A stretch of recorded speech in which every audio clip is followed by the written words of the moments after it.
Hello friends, इस particular video में मैं जावा स्क्रिप्ट के इम्पोर्टेंट कोड स्निपेट और इम्पोर्टेंट क्वेश्चंस का आंसर मैं आपको दूंगा इस पार्टिकुलर वीडियो में।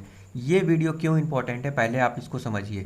देखिए, जो मैं ये सीरीज लॉन्च कर रहा हूँ, ये जो सीरीज है जावा स्क्रिप्ट के क्वेश्चन आंसर का जो सीरीज है, जिसमें कोड स्निपेट होंगे और उसका आपको आउटपुट बताना है कि इसका आउटपुट क्या आएगा।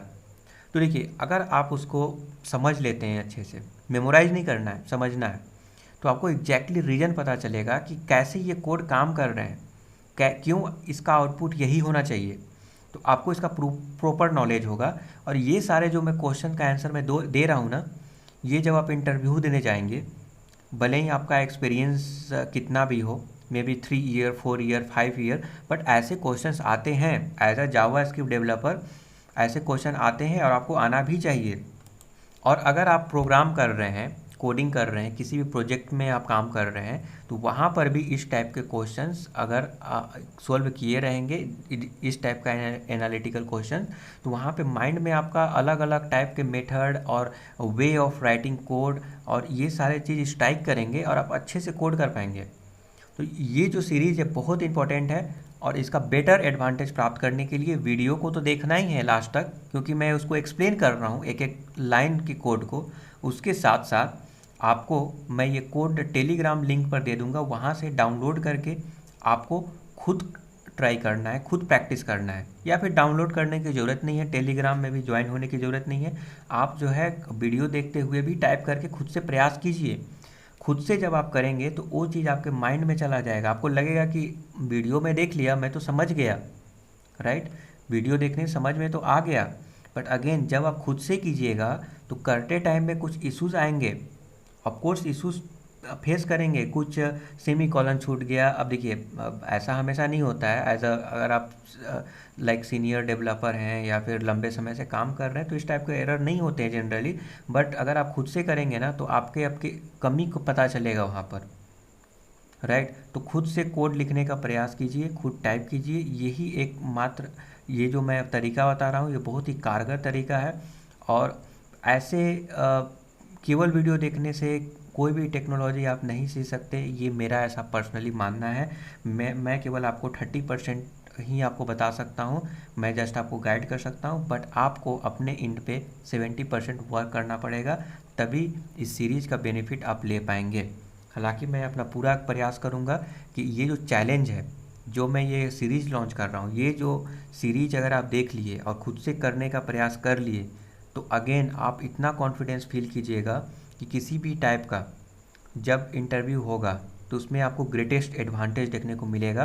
और इसके वजह से आप बड़े आसानी से इंटरव्यू में भी पूछे जाते हैं, क्योंकि ऐसे क्वेश्चंस तो आते ही हैं इंटरव्यू में।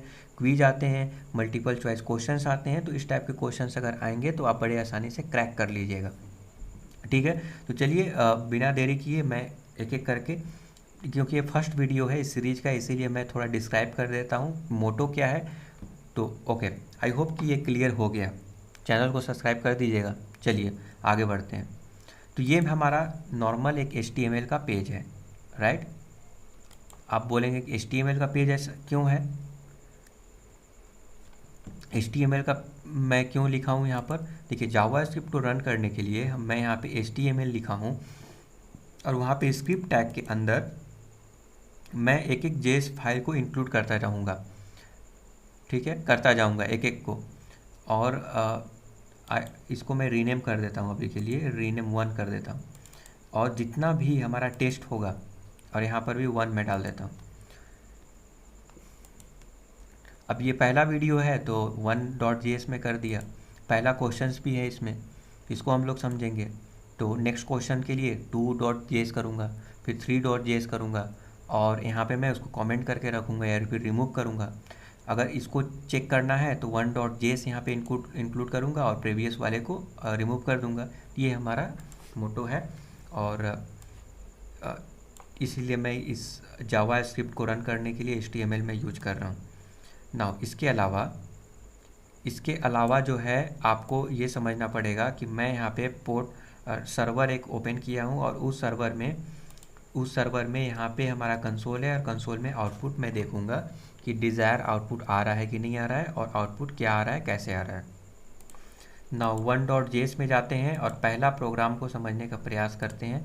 ये रहा 1.js और यहाँ पे कोड को समझिए, ठीक है। अब इसका आउटपुट क्या आएगा आपको ये बताना है, ठीक है। पहले से कोड किया हुआ है, हालांकि आने वाले वीडियो में मैं खुद से कोड करके भी मैं दिखाऊंगा ताकि एक क्यूरियसिटी बना रहे और ये पता चले कि आगे क्या होने वाला है, ठीक है। बट अभी के लिए मैं ये जस्ट इसका आउटपुट मैं आपको बताना चाहता हूँ। और ये थोड़ा कम्प्लेक्स प्रोग्राम है, तो आप अगर आउटपुट अगर बता सकते हैं तो कमेंट करके बताइए, और अगर आप नहीं बता सकते हैं तो मैं तो अब ये एक्सप्लेन करने वाला हूँ। तो इसका आउटपुट क्या आएगा आपको बताना है, तो मैं अब एक्सप्लेन करता हूँ। देखिए यहाँ पे क्या कॉल हुआ है, कैसे क्या अप्रोच होना चाहिए, अप्रोच को समझिए, राइट। ओके, यहाँ पे सबसे पहला काम करना है, देखना है कि ये मेन जो है इन्वोक हुआ है, ये मेन मेथड इन्वोक हुआ है, राइट। और मेन मेथड में एक लेट कीवर्ड के थ्रू एक वेरिएबल डिफाइन किया हुआ है और इस वेरिएबल में एरे है, देन ये कंसोल लॉग। तो जब भी हम मेन को इन्वोक करेंगे तो हमारा कंसोल लॉग ये होगा। तो आउटपुट क्या आ गया हमारा, इस जगह पे ये आ गया दिस वन, ठीक है, समझ गए। ये हमारा पहला कंसोल का आउटपुट रहेगा। नाउ देखिए मेन में क्या हुआ, मेन के अंदर के फंक्शनलिटी को समझते हैं। जब ये इन्वोक हुआ तो एक एग्जीक्यूशन कॉन्टेक्स्ट क्रिएट हुआ, इसको बोलते हैं फंक्शनल एग्जीक्यूशन कॉन्टेक्स्ट। तो फंक्शंस के अंदर, फंक्शन एग्जीक्यूशन कॉन्टेक्स्ट के अंदर कुछ चीज़ें हुआ। क्या हुआ, तो सबसे पहले कोड रन होने से पहले ये जो है जावा स्क्रिप्ट फाइंड आउट करने का प्रयास किया कि यहाँ पे कोई वेरिएबल और मेथड है कि नहीं है। अगर वेरिएबल अगर है तो इनिशियल वैल्यू अनडिफाइंड स्टोर होगा, और अगर कोई मेथड है तो उसका डिटेल वो फंक्शंस जो है स्टोर होगा, राइट। ये बेसिक प्रॉपर्टी आई होप कि आपको मालूम होगा जावा स्क्रिप्ट में। अब यहाँ पे लेट कीवर्ड के थ्रू यूज किया गया है। लेट कीवर्ड का जो स्कोप होता है विद इन दिस, ये जो ब्लॉक स्कोप होता है, तो ये ब्लॉक जो देख रहे हैं जो कर्ली ब्रेसेस है, इसी के अंदर ही इसका स्कोप होगा, अदरवाइज इससे बाहर स्कोप नहीं होगा। तो लेट कीवर्ड के थ्रू ARR का यहाँ पे एक जस्ट एक वेरिएबल है, वेरिएबल कंटेंट एरे।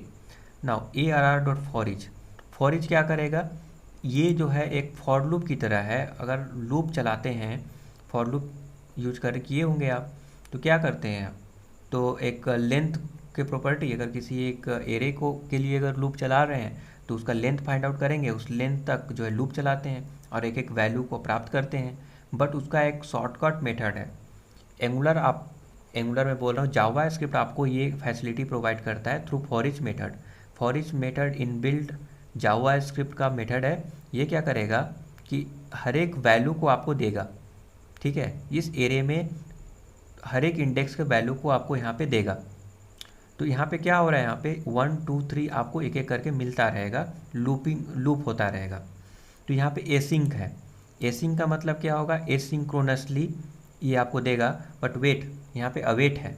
अवेट मतलब क्या होता है कि इस जगह पे रुक जाएगा तब तक जब तक कि इसका आउटपुट नहीं आ जाता है, ठीक है।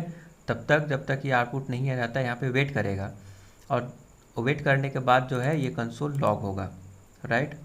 तो यहाँ पे कंफ्यूजिंग पार्ट क्या है दोस्तों, कंफ्यूजिंग पार्ट ये है कि यहाँ पे प्रिंट एक मेथड कॉल हुआ है, मेथड में ये वैल्यू पास हो रहा है, राइट। एक एक वैल्यू मतलब 1 पास होगा, 2 पास होगा, 3 पास होगा, 1 2 3 यहाँ पे पास हुआ, और यहाँ पे न्यू प्रॉमिस रिजोल्व, राइट। यहाँ पे रिजोल्व अब जस्ट एक प्रॉमिस है, और प्रॉमिस क्या कर रहा है, इसके अंदर सेट टाइम आउट है। मतलब एक प्रॉमिस तो एसिंक्रोनस है ही, उसके साथ साथ set time out. Set time out एक ब्राउज़र का प्रॉपर्टी है, ब्राउज़र का मेथड है। और ये क्या करेगा, ये टाइम जो भी है इस इतना माइक्रोसेकेंड एक्सपायर होने के बाद ये जो है एग्जीक्यूट होगा। ये यहाँ पे मेथड क्या है, तो ये देख लीजिए, ये मेथड है, ठीक है। ये कॉल बैक मेथड इसको बोलते हैं, ये कॉल बैक मेथड है।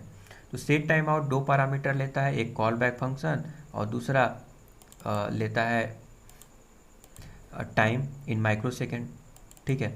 ये हो गया। अब सेट टाइम आउट में वैल्यू को हम यहाँ पे पास कर रहे हैं और इसको हम रिजोल्व करके रिटर्न कर रहे हैं।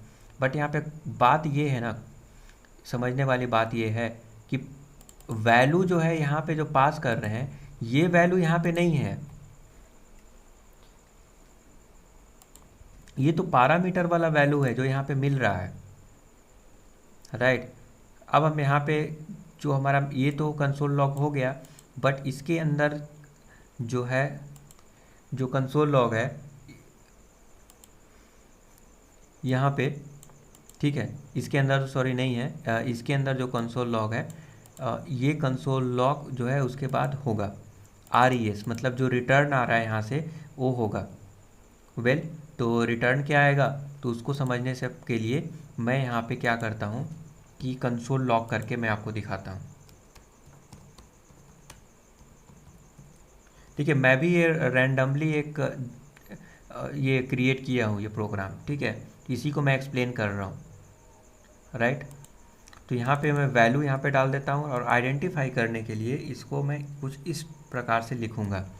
तो जस्ट यहाँ पे डाल देता हूँ वैल्यू, ताकि आपको पता चलेगा कि ये जो है प्रिंट वैल्यू ये किसके अंदर से आ रहा है। तो प्रिंट वैल्यू में डाल दिया और मैं अभी सेव करके इसका आउटपुट देखता हूँ। तो ये तो क्लियर है कि पहले मेन स्टार्टेड प्रिंट होगा और इसके अंदर क्या प्रिंट होगा, इसको समझने के लिए पहले हम इसको रन करके देखते हैं कि यहाँ पे जो वैल्यू आ रहा है 1 2 3 आ रहा है कि नहीं आ रहा है। ऑफकोर्स आएगा ही, बट फिर भी देखते हैं। तो प्रिंट वैल्यू 1 2 3 ये तो आया, आपको ऑफकोर्स ये सही है, ठीक है, ये आया। बट इसी चीज़ को हम इसके अंदर अगर हम लिखेंगे तो क्या इसका कंसोल लॉग आएगा सेम वैल्यू? चलिए देखते हैं। देखिए यहाँ पे अनडिफाइंड आया, ये समझने वाली बात है। ये अनडिफाइंड क्यों आया? ओके, एक काम मैं और करता हूँ, इसको मैं 1 कर देता हूँ और मैं इसको 1 कर देता हूँ। अभी देखते हैं, अभी आया, हाँ अभी आया। बट उस समय अनडिफाइंड क्यों आया? क्योंकि ये जो वैल्यू है, ये जो पैरामीटर है वैल्यू, ये वैल्यू तो यहाँ पे अनडिफाइंड ही है ना।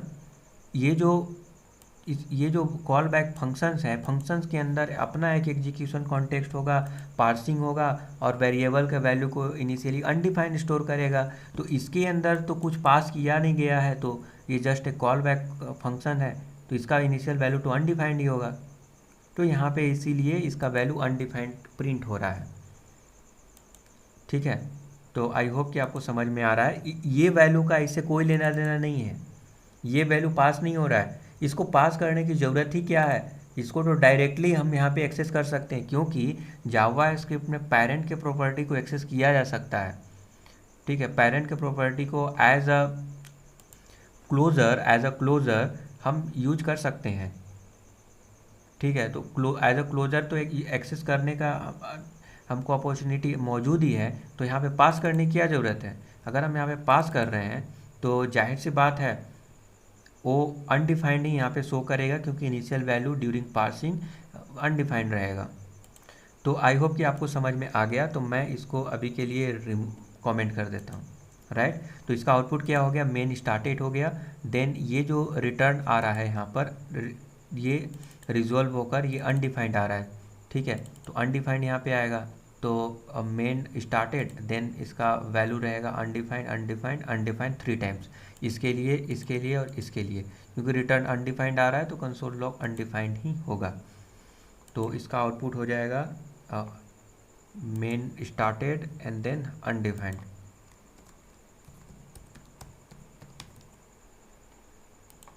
अनडिफाइंड 3 टाइम्स इसका आउटपुट आएगा। तो आई होप कि समझ में आ गया। अगर समझ में नहीं आता है तो कमेंट कीजिए, मैं इसको फिर से क्लियर करूँगा, अदरवाइज़ मैं नेक्स्ट वीडियो बनाकर मैं क्लियर करूँगा, ठीक है।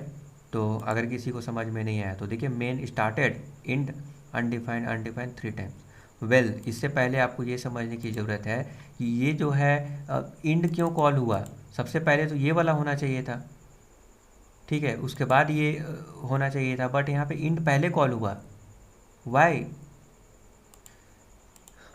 ये यहाँ पे बहुत इंटरेस्टिंग है, क्योंकि देखिए यहाँ पे ये क्या है, ये जो अवेट प्रिंट यहाँ पे लिखे हैं, ये क्या है, ये जो है टाइम एक्सपायर होने का और वेट कर रहा है, वेट करने के बाद हमको आउटपुट देगा, ठीक है। और अवेट मेथड जो है यहाँ पे वेट करता रहेगा, नेक्स्ट लाइन जो है एग्जीक्यूट तब तक नहीं करेगा जब तक कि इसका रिस्पॉन्स यहाँ पे नहीं आ जाता है। तो यहाँ पे क्या हुआ कि जब लाइन बाय लाइन कोड का एग्जीक्यूशन स्टार्ट हुआ, इस लेवल पे जाके रुक गया, क्योंकि इस जगह पे अभी आउटपुट आना बाकी है, तो ये यहाँ पे रुक गया और इससे बाहर आकर ये कोड एग्जीक्यूट कर दिया, इसीलिए यहाँ पे इंड आया। ठीक है, यहाँ पे इंड होगा। देन जो है अनडिफाइंड अनडिफाइंड, क्योंकि जब ये एग्जीक्यूट हो गया तब उसका भी आउटपुट जो अवेट प्रिंट वैल्यू लिखा हुआ था, इसका भी आउटपुट यहाँ पे आना शुरू हो गया और आउटपुट यहाँ पे अनडिफाइंड अनडिफाइंड आया, फिर उसको प्रिंट किया, फिर नेक्स्ट लाइन कोड एग्जीक्यूट किया। तो आई होप कि आपको समझ में आ गया इंड कंसोल इसके बाद क्यों हुआ, आप समझ गए होंगे। ठीक है, तो यहाँ पे हमारा आउटपुट रहेगा main started then and undefined undefined undefined.